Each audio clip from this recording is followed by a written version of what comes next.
नमस्कार, आप देख रहे हैं न्यूज फॉर नेशन और मैं हूं सांत्वना आपके साथ। बिहार की महागठबंधन की सरकार में कांग्रेस शामिल है, जो फिलहाल इन दिनों अपने मंत्रिमंडल में जगह पाने के लिए दावेदारी ठोकती हुई नजर आ रही है। ऐसे में कांग्रेस को लेकर मुख्यमंत्री नीतीश कुमार ने भी विश्वसनीयता दिखाई है और विपक्षी एकता को एकजुट करने की कवायद में उन्होंने बीते महीनों में राहुल गांधी और सोनिया गांधी से मुलाकात भी की थी।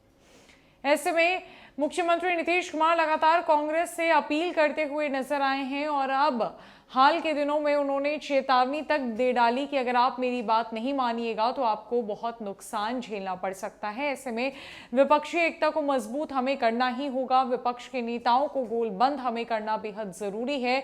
नीतीश कुमार ने भाकपा माले के द्वारा जो कार्यक्रम किया गया था उसके खुले मंच से कांग्रेस को एक तरीके से चेतावनी दे दी थी कि अगर आप मेरी बात नहीं मानिएगा तो आप पछताइएगा, हम जो कह रहे हैं वैसा ही कीजिए। तो अब वहीं कांग्रेस ने मुख्यमंत्री नीतीश कुमार को करारा जवाब देकर उनकी बोलती बंद कर दी है और साफ कह दिया है कि आप ये काम जल्द कर लीजिए, वरना पछताना हमें नहीं आपको पड़ेगा। दरअसल कांग्रेस ने रविवार को कहा कि 24 फरवरी से शुरू हो रहे इसके 3 दिवसीय पूर्ण अधिवेशन में अगले लोकसभा चुनाव के मद्देनजर विपक्षी एकजुटता के संदर्भ में चर्चा की जाएगी और आगे का रुख तय किया जाएगा। हालांकि उसने इस बात पर भी जोर दिया कि उसकी मौजूदगी के बिना देश में विपक्षी एकता की कोई भी कवायद सफल नहीं हो सकती। पार्टी महासचिव जयराम रमेश ने बिहार के मुख्यमंत्री नीतीश कुमार के बयान का स्वागत किया और कहा कि जदयू के शीर्ष नेता ने कांग्रेस की भारत जोड़ो यात्रा के प्रभाव को स्वीकार किया है। साथ ही कांग्रेस ने यह भी कहा कि उनकी एक ऐसी ही इकलौती पार्टी है जिसने कभी भी भाजपा के साथ कोई समझौता नहीं किया। नीतीश कुमार ने शनिवार को कहा था कि कांग्रेस को भारत जोड़ो यात्रा से बने माहौल का लाभ उठाते हुए भाजपा विरोधी दलों को एकजुट कर गठबंधन बनाना चाहिए और अगर ऐसा हो गया तो 2024 के लोकसभा चुनाव में भारतीय जनता पार्टी के 100 से भी कम सीटों पर उन्हें समेटा जा सकेगा। कांग्रेस के संगठन महासचिव केसी वेणुगोपाल, रमेश और पार्टी के कुछ अन्य वरिष्ठ नेताओं ने पार्टी के अधिवेशन के बारे में कुछ ब्यौरा सामने रखा। वेणुगोपाल ने कहा कि कांग्रेस कार्य समिति के चुनाव के संदर्भ में 24 फरवरी को पार्टी की संचालन समिति की बैठक में फैसला होगा।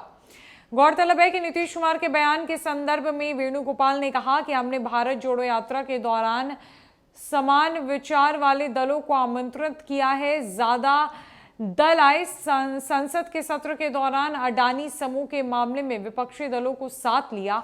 उन्होंने कहा कि अधिवेशन एक ऐसा मंच होगा जहां पर इस पर चर्चा होगी। निश्चित तौर पर इस बारे में नेतृत्व निर्देश आएगा। रमेश ने कहा कि हम मानते हैं कि विपक्षी की एकता जरूरी है, लेकिन विपक्ष की एकता के लिए यात्रा नहीं निकाली गई थी। ये इसका परिणाम हो सकता है। अधिवेशन पर इस पर विचार होगा, ये क्या रूप लेगा हम कह नहीं सकते। बहरहाल उन्होंने कहा कि नीतीश कुमार जी के बयान का हम स्वागत करते हैं, क्योंकि उनका मानना है कि भारत जोड़ो यात्रा का असर न सिर्फ कांग्रेस पर बल्कि भारतीय राजनीति पर हुआ है। वे यह भारतीय राजनीति के लिए परिवर्तनकारी क्षण है, ये उन्होंने स्वीकारा है। रमेश ने कहा कि हम अपनी भूमिका अच्छी तरह जानते हैं। कांग्रेस ही एकमात्र ऐसी पार्टी है जिसने भाजपा के साथ कभी भी समझौता नहीं किया।